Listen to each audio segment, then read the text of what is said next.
Gəlin tanış olaq. Müəllim şagirdlərə mövzu ilə bağlı tapşırıq verir. Şagirdlərdən biri müəllimə yaxınlaşaraq tapşırığın şərtini başa düşmədiyini və ona görə də yazmaqda çətinlik çəkdiyini deyir. Şərtini başa düşmür və ona görə tapşırığı yazmaqda çətinlik çəkdiyini deyir. Müəllim sinifə müraciət edərək daha kimlərin bu tapşırığı yaza bilmədiyini soruşur. Bir neçə şagird də əlini qaldırır. Müəllim lövhədə tapşırığın izahını verir. Bu zaman tapşırığı anlamayan şagirdləri müəllimi dinləsə də, digər şagirdlər müəllimi dinləməyərək öz aralarında danışırlar. Müəllimin bu addımı hansı pedaqoji yanaşmaya ziddir deyir. Baxın, situasiyanı təhlil edək. Müəllim tapşırıq verib, şagirdlərə tapşırıq verir. Bir neçə şagird tapşırığın şərtini başa düşmədiyini bildirir. Bundan sonra müəllim bunu nəzərə alaraq lövhədə əlavə bir izah verir. Lövhədə əlavə izah verir.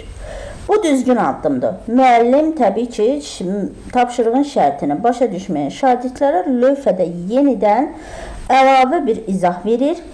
Lakin çətinlik çəkən şagirdlər fikirləri dərsə yönəldiyi halda digər şagirdlər müəllimi dinləmirlər.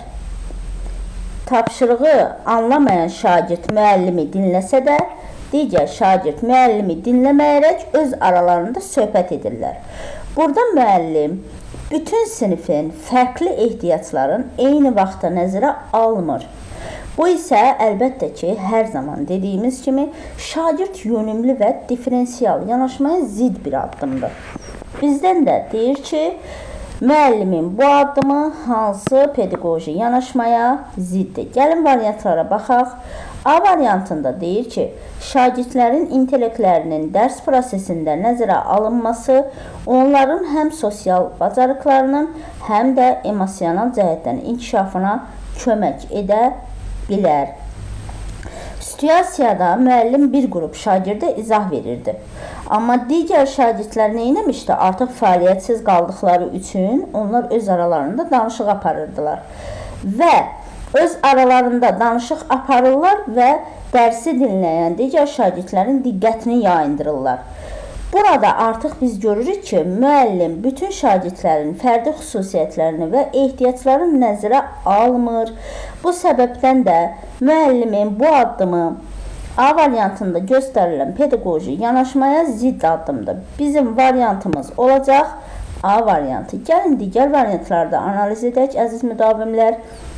Dərs zamanı müəllimin şagirdlərə aydın təlimatlarla istiqamət verməsi, onların qarşılaşa biləcəyi maneələri əvvəldən müəyyənləşdirib aradan qaldırmağa xidmət edir. Yanlış fikirdir. Nəyə görə? Müəllim əslində əlavə izah verir və aydınlaşdırmağa çalışır. Müəllimin burada artıq etdiyi, göstərdiyi fəaliyyət dəstək xarakterli bir fəaliyyətdir. Müəllim anlamayan şagirdlərə lövhədə əlavə izah verir və həmin şagirdlərə öz dəstəyini göstərir. C variantına baxaq. Şagirdlərin düşüncə tərzlərinin fərqli olması onların verilən tapşırıqlara qarşı münasibətinə birbaşa təsir edən faktorlardan biridir. Açıq düşüncə tərzinə malik şagirdləri formalaşdırmaq üçün müəllimin rəy verməsi mütləqdir. Baxın, şagirdlərin düşüncə tərzinin fərqli olması ümumi bir fikirdir.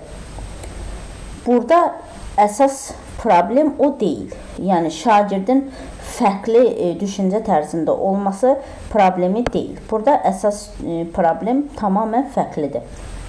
Keçirik D variantına.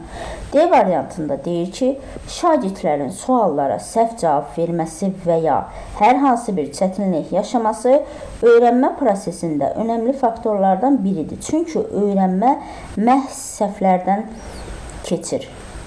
Şagirdlərin ümumiyyətlə səhv etməsini öyrənmənin bir hissəsi olması doğrudur. Bu addımı biz doğru qəbul edirik, bəli.